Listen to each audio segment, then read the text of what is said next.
In this video, I'm going to show you some perfect itineraries for Madrid for 1 to 4 days. Only have 2 days? Don't worry, watch the video, see which days are the best, choose and try to optimize.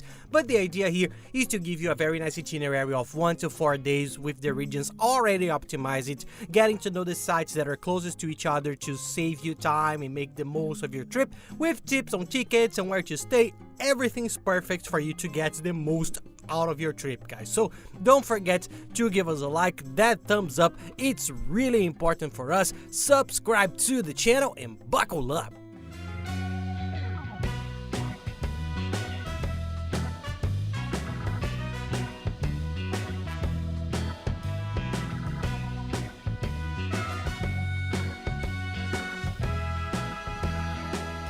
Hey guys, for those who don't know me, I'm Gabriel Lorenzi, creator of the Grupo Dicas, the largest travel content network in the world. And today we're gonna talk about Madrid, one of the most visited cities in Europe, the Spanish capital, and well worth spending a few days there. Many people do the Madrid and Barcelona combo, or Madrid and other cities in Spain. There are lots of cool cities, and we did the Barcelona itinerary and the perfect itinerary for Spain before this video. It shows exactly this itinerary going down to the Andalusia region, passing through Seville, Valencia, and Barcelona. Anyone who wants to have a look, but this one will focus on a few days in Madrid only, guys. So without further ado, let's go to the tips for Madrid. How many days in Madrid, Gabriel? I'm still working on my itinerary. I think the minimum is 2 full days. I'd say the idea would be 3, but if you have 4, it's worth it too. And I'll explain why here. There's a tour of a city near there that's worth it taking a day to do. It ends up being a 30-minute round trip, but Madrid is very centralized, so you can get to know quite a lot, unlike Barcelona, which is a slightly larger city with more areas and many more tourist attractions. We suggest 3 to 6 days in Barcelona. Madrid, I think, between 2 and 3 days, 2 to 4, I think it's fine because you don't have as many things as you have in Barcelona. So let's go. On your first day in Madrid, you start the historic center, which is where most of the city's tourist attractions, squares, statues, museums, and other important cultural things are located. The first tip is to start in the Puerta del Sol Square, which is Spanish ground zero, and where all the highways and city markers lead from. In this center, you see people taking photos. It's nothing so special, but it's the city's ground zero, which has become a reference point for the whole country. So it's a very cool one. You see that it has several attractions there, then it shows the distance from there to some of the main cities. And this square is one of the most famous, one of the most iconic, Del Sol, because in the old days, the city was all walled in, protected, and this was one of the entrances, and the sun came in through there, so that's more or less how it got its name. But that's not the case anymore. It's no longer walled, but it's still known as Puerta del Sol. It's in this square that the town hall is located, which is where that famous video is shown. I don't know if you've seen it. It's where the locals celebrate New Year's Eve with fireworks and lots of parties. This building, the squares in general, most of them all over Spain, you see that they're kind of square. It's a whole building, and in the middle there is the square, so they follow the same pattern. There's a very famous statue there that you see everyone's taking pictures of, so you know what it is, so that you don't get lost. I'd also like to tell you what this bear is. The Madrid bear represents Madrid's coat of arms. It has a very important meaning for the city, so you find lots of people taking pictures there. Another important statue there is the statue of Charles III, which is standing in front of the hall. He was King of Spain between 1759 and 1788. He was responsible for much of the urbanization and growth of the city of Madrid. And if you're hungry, take the opportunity to have a snack. There are some very tasty croissants, like mini bakeries, cafes, and restaurants for lunch. You'll find plenty of options in Plaza del Sol. From there, you head to the Convent, a very famous convent, which is the convent of the Royal Barefoot. They still live there today. There are several nuns who live inside this convent, so you can only visit it if you take some guided and accredited tours. And I don't know if it's worth the time. If you have a lot of time on your hands, I think it's worth it just to pass in the front. The square is beautiful, you can see the building. But if you want to take the guided tour, you have to buy the tickets. Then you go on to another very famous square, Plaza Mayor, which is one of the squares I think is more beautiful than Puerta del Sol. It's a beautiful, beautiful square which has been marked by several very important historical events, and you see that at the ends, at the four ends, because it's also following that pattern of being a giant square, you see that there's a chandelier. Each one has a chandelier. There are four of them that refer to the four main events in the square in Madrid, and next to the square there's a very nice market when you can have lunch. The food is very fresh. I remember we had a very good lunch. It was very tasty. We even had a very typical natural juice. It's a very nice, very tasty market called San Miguel Market. So if you're hungry or it's time to eat, take the opportunity to go there. It's very tasty. And speaking of food, there's the oldest restaurant in the world. We didn't manage to go. When we went, there was a long queue. We hadn't managed to make a reservation, but it's the Botín restaurant. They call it El Botín, which is a very traditional restaurant. It's the oldest in the world, they say. I don't know how true that is, but from what we've researched, it really is one of the oldest. So for the history, it's worth it. Or if you can get a reservation and eat there, it's super worth it. But if you can't, I think it's worth just passing by to take a picture, to observe, as it's a very important tourist attraction worldwide. You can go there, you can enjoy the view. If you don't have a lot of time, you can just go there and pass by. You don't have any problems with that. But I totally recommend that you go there, eat something.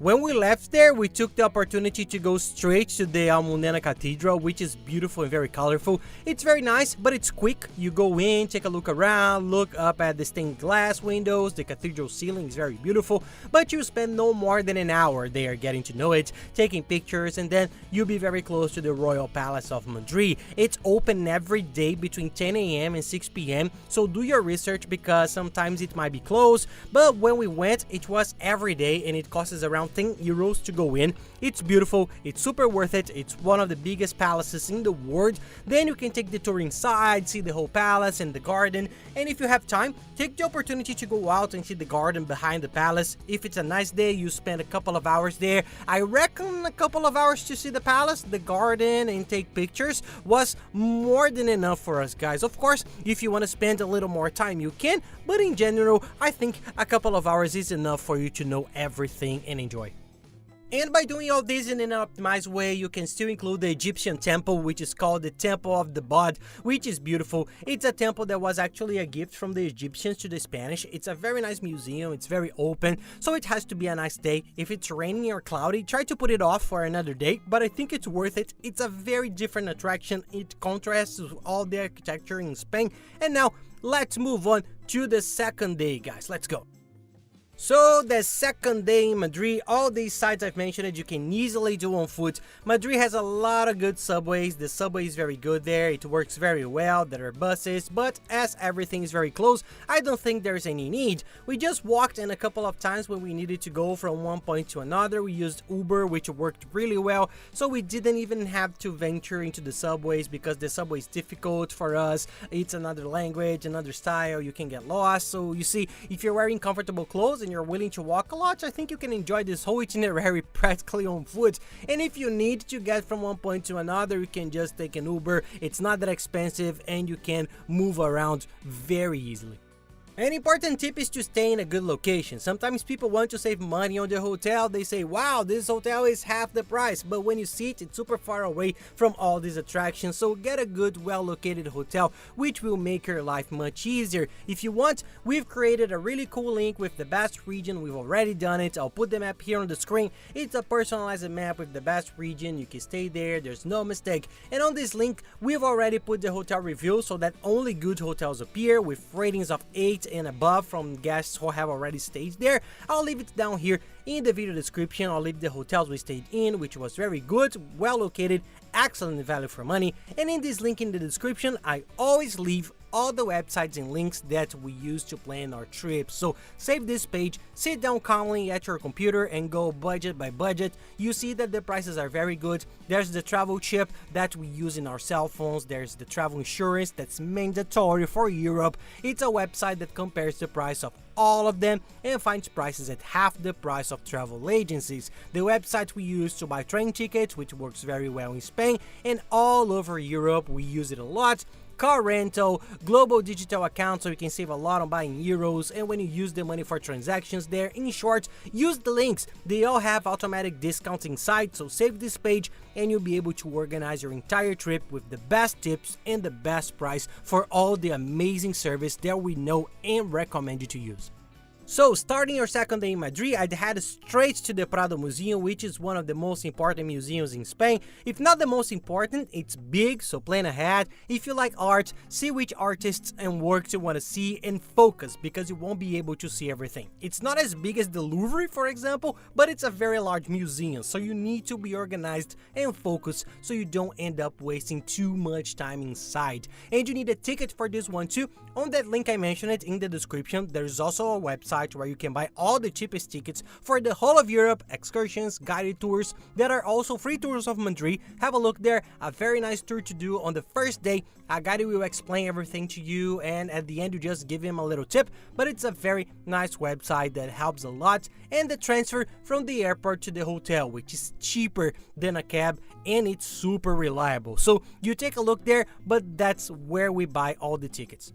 And next door is, I think, my favorite attraction in Madrid. It's because I love parks. In Barcelona, I love the Cibeles Park. In Madrid, I also really like the Retiro Park. It's a beautiful park with lots of sculptures and attractions. When we went, it was spring, so it was super pretty, and the day was beautiful too. It was a very nice experience. Save a few hours for the second day to visit it. It's very close, right next to the museum, so all you have to do is walk to it. You see that there are lots of people picnicking, sunbathing, running, and exercising. There are some places for you to see, like the statue of the fallen angel, which they say is the only statue of the devil in the whole of Europe. They say it's the devil fallen there, so there's a bit of a dark story behind it. If you want to do a little more research later, there are two places inside that are very beautiful. They are the Crystal Palace and the Velázquez Palace. Sometimes there are art galleries inside, which are very nice, but the palaces are already beautiful, so it's worth taking some pictures and walking around because they're really nice. And if you're with children or as a couple and want something fun or romantic, there's a very nice canoe ride on the park's lake, which you can rent on the spot. It's really nice. I think it's worth it. It's nice to relax a little bit, to get away from that travel itinerary, the museum, going in, coming out, taking pictures. So it's a nice walk to do. And there's also a very nice forest there that's shaped like a snail, so you walk through it. It's very different. I think it's worth going there to take some pictures, make a video, because it's really cool. They have this amazing shape for a forest. You can have a lot of fun taking nice pictures to bring home, and in general, enjoy your day. And in the park, depending on where you enter, you come across one of the city's other gates. Remember the Puerta del Sol, which was one of the gates of the walled city? There's also one of Madrid's gates in the Retiro Park, which they've only kept a piece of. There's no wall around it, but it's just the pillar there with the entrance door so that you can see this beautiful part. And from there you go to Gran Vía, which is Madrid's main avenue. If you want to go shopping, that's where the main stores are. Practically every store you can imagine is on Gran Vía. It's very large, very extensive, and as you walk along, there are a few tourist attractions. In the middle, there are lots of restaurants, and when I say big stores, it's because there are huge department stores. There are the fanciest stores and the cheapest ones. Take a look at Google Maps, see which stores you want to go, so you can find your way around and not have to walk around too much, because the avenue is very long and you can take a lot of time. A tourist attraction to see on the avenue is the Cibeles Fountain. She's considered the mother of all the gods and is one of the symbols of Spanish culture, so it's nice to visit. It's been well restored, it's very beautiful. It used to be a bit damaged, but it suffered a lot of damage during all the wars, all the historical events. But now it's really beautiful and totally worth a visit. You can take some beautiful pictures.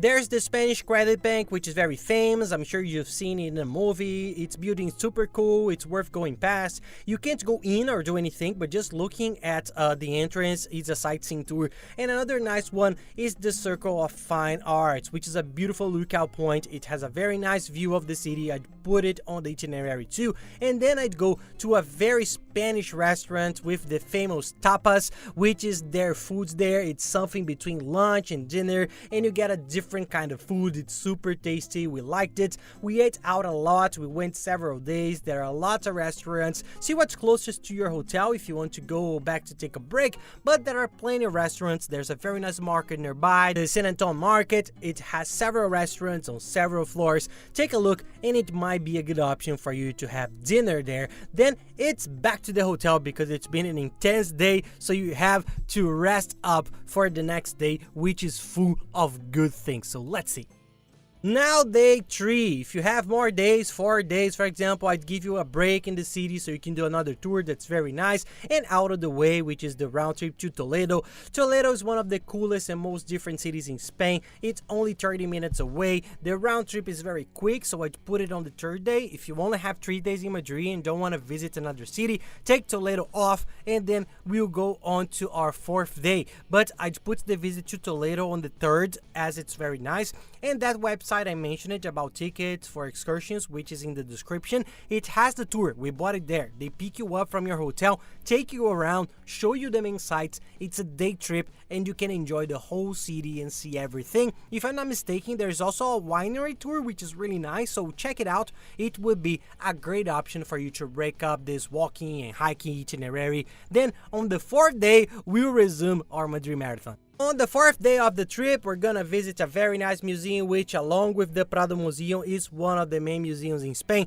in Madrid, in the whole of Europe. It's very famous. It's the Reina Sofia Museum, which has a lot of works, a lot of cool arts. If you like it, it's worth going. There are several floors, so study up beforehand on what you want to see. The Prado Museum is bigger. If I'm not mistaken, it was bigger enough to see the whole museum, but the Sofia Museum is also a bit big, and there you'll be in the district of Letras, with some very nice restaurants. After this museum marathon, I'd stop at a restaurant and eat somewhere nice to get to know this super charming neighborhood, and then we'll continue our day around the tourist attractions there in the region. Then I'd go to the Santiago Bernabéu Stadium, which is the home stadium of Real Madrid, one of the biggest teams in the world, if not the biggest. It's well worth a visit. Taking the guided tour, you see the museum similar to the one at Camp Nou, which I talked about in the previous Barcelona video. It's very similar, very cool. Even if you don't like soccer, it's very beautiful, well worth it. If your husband wants to go, go along, because you see that's not boring. It's not soccer, it's much more about the history there. It tells a bit about the history of Spain. It's very cool. It's a worthwhile experience. If there's a match there and you get the chance, book it, go to the match because it's sensational. Put it in the middle of your itinerary, see what day it is, but it's not that difficult to go. You just have to buy the tickets. We went to the one in Barcelona. We didn't go there, but it's a super cool experience. And then leaving there, a very nice walk is to stroll around the financial part of the city, which is exactly between the Santiago Bernabéu Stadium and the Plaza de Castilla, which is a square that has several financial buildings. They are very beautiful. There are several towers. There's one that's steeper. There are lots of different architectures. And then you stroll around the square, get to know this more financial part of the city, and have dinner there because it will probably be dinner time, so you can go to a restaurant and enjoy the rest of the night. And that's it, guys. There's so much to do. Try to organize yourself. Try to plan. There's even more to do in Barcelona. I've just done it. It was the video before this one. If you're going to be in Barcelona, watch our perfect Barcelona itinerary here. Play it on YouTube, Barcelona Lorenzi itinerary, and it will appear. And there's a perfect itinerary for Spain, in which I talk about all the cities that are worth visiting on a 7 to 15 day trip to Spain. And that's it, guys. I hope you enjoyed the video. If you like, please don't forget to give us a like and subscribe to the channel because it really helps us a lot to produce more content and travel for you. Thank you very much, guys, and have a nice trip. See you later.